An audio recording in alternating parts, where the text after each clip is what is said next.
Good morning student. पिछले video में हमने न्यू इंटरनेशनल इकोनॉमिक ऑर्डर यानी कि नई विश्व आर्थिक व्यवस्था के बारे में आपसे चर्चा की थी।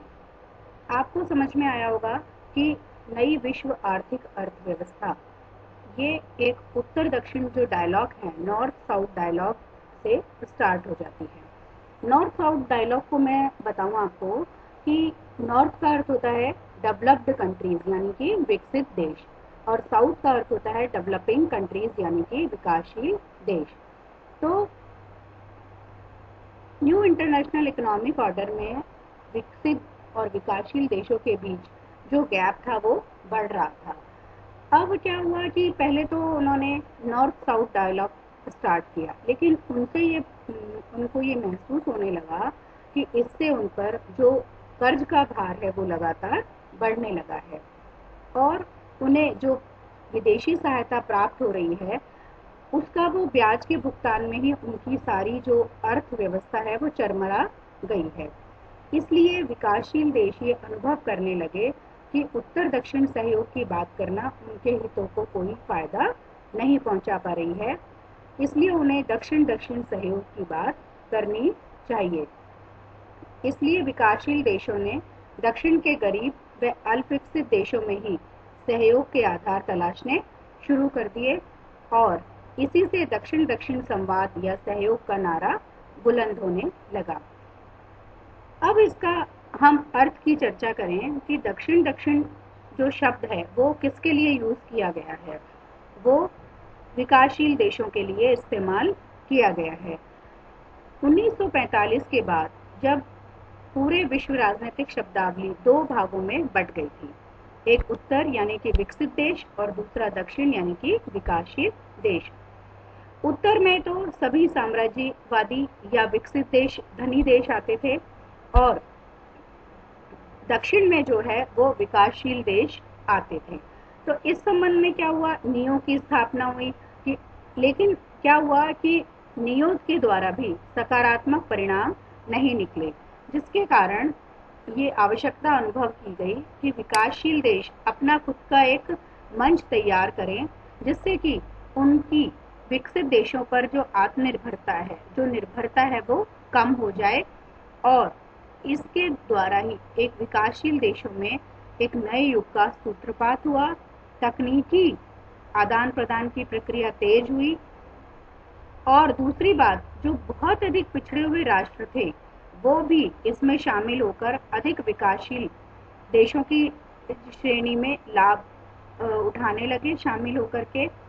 और इसीलिए जो दक्षिण दक्षिण सहयोग वाला ये संगठन है, अंतर्राष्ट्रीय पटल पर अपनी पहचान बनाए रखने में अब धीरे धीरे सहयोग कर रहा है। अब इसकी आवश्यकता क्यों अनुभव हुई और क्यों इसकी जन्म हुआ, इसके बारे में हम चर्चा करेंगे। दक्षिण दक्षिण सहयोग का जो आरंभ है वो 1968 में आयोजित अंकटाड सम्मेलन जो कि नई दिल्ली में आयोजित हुआ था उससे माना जाता है। इसके बाद 1970 में लुसाका सम्मेलन में भी इसकी आवश्यकता पर बल दिया गया।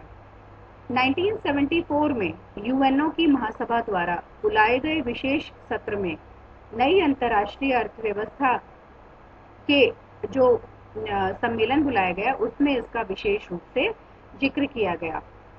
तो 1976 में गुटनिरपेक्ष सम्मेलन तथा चौथे अंकटाड सम्मेलन में विकासशील देशों के आपसी व्यापार तथा सामूहिक आत्मनिर्भरता की आवश्यकता पर बल दिया गया। 1981 में काराकास सम्मेलन में भी इसका उल्लेख हुआ।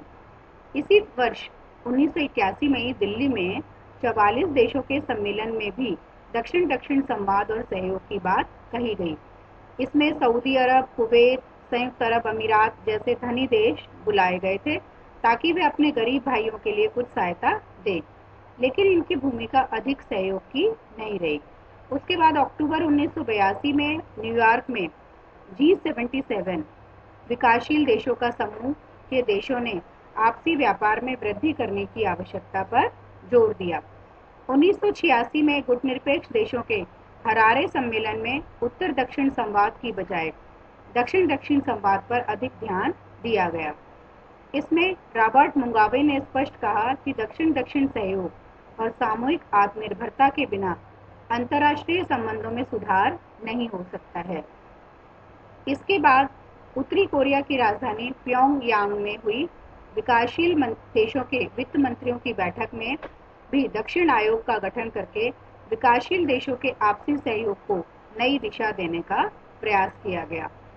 इसके बाद 1991 में G15 विकासशील देशों का समूह के काराकास सम्मेलन में भी निर्धन राष्ट्रों के आपसी सहयोग को बढ़ाने की आवश्यकता महसूस की गई। इसके बाद हिमतक्षेश, जिसे हिंद महासागर तटीय क्षेत्रीय सहयोग संगठन, जिसकी स्थापना 1997 में हुई, इसमें भी तृतीय विश्व के देशों में आपसी सहयोग को बढ़ाने पर जोर दिया गया। आज सार्क है, एशियान है, D8 है, G15 है, G77 आदि जो संगठन हैं, वो भी विकासशील देशों की आर्थिक स्थिति को सुधारने के लिए पूरी तरह प्रयासरत हैं और इनके प्रयास निरंतर सफलता की ओर आगे बढ़ रहे हैं। इसमें अब हम इन प्रयासों की चर्चा, इन सम्मेलनों के द्वारा क्या क्या प्रयास किए गए, इन बिंदुओं के माध्यम से करते हैं। जैसे दक्षिण दक्षिण सहयोग को बढ़ाने वाले जो प्रमुख मंच हैं वो हैं अंकटाड है, ग्रुप 77 है, नाम है, G15 है, दक्षिण आयोग है, आसियान है, सार्क है, हिमतक्षेश है और D8। इनके माध्यम से दक्षिण दक्षिण संवादों का विकास हुआ और विकासशील देशों के आपसी सहयोग में वृद्धि हुई। इन संस्थाओं के कुछ प्रयासों की चर्चा यहाँ पर करना युक्तियुक्त होगा। जैसा सबसे पहले है अंकटाड सम्मेलन। इस सम्मेलन के माध्यम से विदेशी व्यापार तथा सहायता संबंधी समस्याओं पर और जो टैरिफ शुल्क लगाया जाता है व्यापार, उनमें गैट के तहत विचार किया जाता है। वास्तव में जो गैट का समझौता था वो विकासशील देशों के हितों के अनुरूप नहीं था। इसलिए विकासशील देशों की मांग पर आर्थिक सहयोग हेतु एक नया कार्यक्रम प्रारंभ किया गया और ये कार्यक्रम अंकटाड कहा जाता है। अब आपको ध्यान रखने वाली बात है कि अंकटाड की उत्पत्ति क्यों हुई। गैट के विरोध में, मतलब एक तरह से गैट के प्रतिकार के रूप में अंकटाड की वो इसका विचार किया गया या इस संगठन की बात की गई। क्योंकि क्या था, अंकटाड जो गैट था ना, वो विकसित देशों की अर्थव्यवस्था के बारे में ही ज्यादा सोचता था। तो अंकटाड की स्थापना संयुक्त राष्ट्र संघ के एक स्थायी अंग के रूप में 30 दिसंबर 1964 को हुई थी। इससे अंतर्राष्ट्रीय आर्थिक संबंधों में एक नए अध्याय की शुरुआत हुई। अंकटाड का छठा पेरिस सम्मेलन विकासशील देशों के आपसी सहयोग का अच्छा प्रयास था।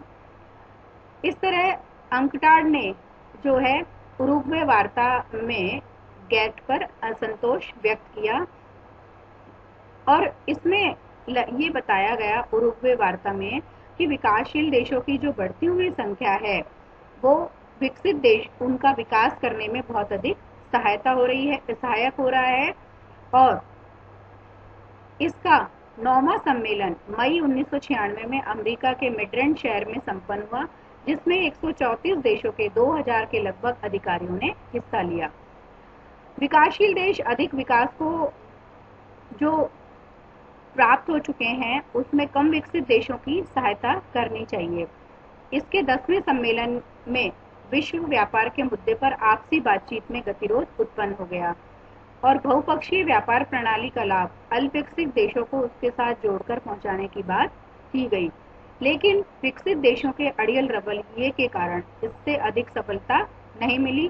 परंतु फिर भी अंकटाड का मंच विकासशील देशों के मध्य आपसी सहयोग बढ़ाने के लिए उत्तर दक्षिण संवाद का एक महत्वपूर्ण अंग माना जाता है।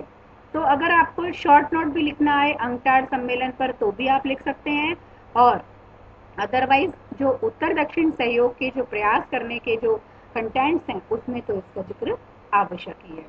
नेक्स्ट पॉइंट हम इसमें चर्चा करेंगे ग्रुप 77 की बैठकें।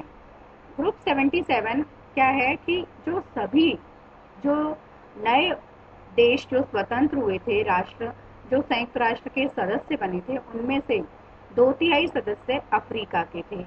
इन देशों ने अपने आप को G77 कहना शुरू कर दिया था। इस संगठन की स्थापना यूएनओ के तत्वाधान में 1964 में ही की गई थी। ये ध्यान देने योग्य बात है कि इसके जो अधिकांश सदस्य थे वो विकासशील देश थे और तृतीय विश्व के देश थे, क्योंकि इनके सबके हित सामान्य थे, समान थे, जिसके कारण ये नई विश्व अर्थव्यवस्था की बात करते हैं। 1982 के नई दिल्ली में बैठक के अंतर्गत 44 विकासशील राष्ट्रों के सैकड़ों प्रतिनिधियों ने इसमें भाग लिया था और औद्योगिक देशों के यानी कि पूंजीपति देशों के संरक्षणवाद की नीति का विरोध किया था। इन्होंने इसमें बताया कि कृषि पर आत्मनिर्भरता, विश्व बैंक में परस्पर संबंध का निर्माण, तकनीकी सहयोग के लिए बहुराष्ट्रीय वित्तीय सुविधा का निर्माण आदि बातों पर इसमें ध्यान दिया गया। और G77 को G24 के नाम से भी जाना जाता है। यह विकासशील देशों के विभिन्न मुद्दों पर बातचीत करता है। इसमें 2000 में हवाना में हुए इसके सम्मेलन में ये प्रयास किया गया कि विकासशील देशों के आर्थिक विकास में जो रुकावटें आ रही हैं उनका निराकरण किया जाए तथा विकासशील देशों को भी जो है वो अंतर्राष्ट्रीय व्यापार पर लिए जाने वाले निर्णयों को जो अंतर्राष्ट्रीय स्तर पर लिए जा रहे हैं वो विकासशील देशों के हितों की ओर सोचे और उनकी तरफ मोड़ने के लिए इस तरह के संगठन की आवश्यकता अनुभव की गई। फिर है नेक्स्ट आता है हमारे पास गुटनिरपेक्ष आंदोलन के शिखर सम्मेलन। तो गुटनिरपेक्ष आंदोलन के शिखर सम्मेलन लगातार आयोजित होते रहते हैं। इन सम्मेलनों का भी मुख्य रूप से जो उद्देश्य है वो ये है कि जैसे सितंबर 1989 के बेलग्रेड सम्मेलन में उस वक्त भारत के तत्कालीन प्रधानमंत्री राजीव गांधी जी ने उत्तर दक्षिण सहयोग में वृद्धि करने के लिए संस्थागत ढांचे में बदलाव की बात कही थी। उनका मानना था कि आपसी पूंजी निवेश प्रवाह तथा आपस में जो प्राथमिकता के आधार पर तकनीकी हस्तांतरण को मुख्य मुद्दा बताया था। इस तरह से इन शिखर सम्मेलन के माध्यम से गुटनिरपेक्ष देशों के शिखर सम्मेलन के माध्यम से दक्षिण दक्षिण सहयोग को बढ़ाने की दिशा में एक सुदृढ़ मंच का काम किया गया। ये इसमें G15 की बात हम कर सकते हैं, आसियान है, सार्क है और हिमतक्षेश है, D8 शिखर सम्मेलन है। तो इन सब बातों का मेन मुद्दा यही है कि जो चर्चा है वो उनका जो उद्देश्य है वो आपसी सहयोग को बढ़ावा देना है। आर्थिक एकजुटता पर हिंद महासागर के जैसे हिमतक्षेश के अंतर्गत बाजार का निर्माण करना है। यह संगठन क्षेत्रीय सहयोग को बढ़ावा देने की दिशा में सहयोग की भावना का विकास कर रहा है। D8 भी विकासशील देशों का समूह है। यह जो संगठन है वो 8 मुस्लिम विकासशील देशों में आपसी सहयोग के आधार पर अपनी अर्थव्यवस्था को सुदृढ़ बनाने के लिए कार्य करता है। तो ओवरऑल निष्कर्ष रूप से कहा जा सकता है कि दक्षिण दक्षिण जो संवाद है वो दक्षिण के देशों को एकजुट करके और इनको जो इनमें आर्थिक सहायता के लिए एक दूसरे पर जो आत्मनिर्भरता है वो बढ़ाई जाए और जो विकसित देशों से ये अधिक ब्याज पर जो कर्ज लेते हैं उसको कम करके और इन सब में जो है एक रास्ता कायम करके इन सब में एक सामंजस्य करके और विकासशील देशों में भी जो अधिक विकासशील हो गए हैं वो कम विकासशील देशों की मदद करेंगे, ऐसा इन देशों ने आपस में तय किया है। धन्यवाद।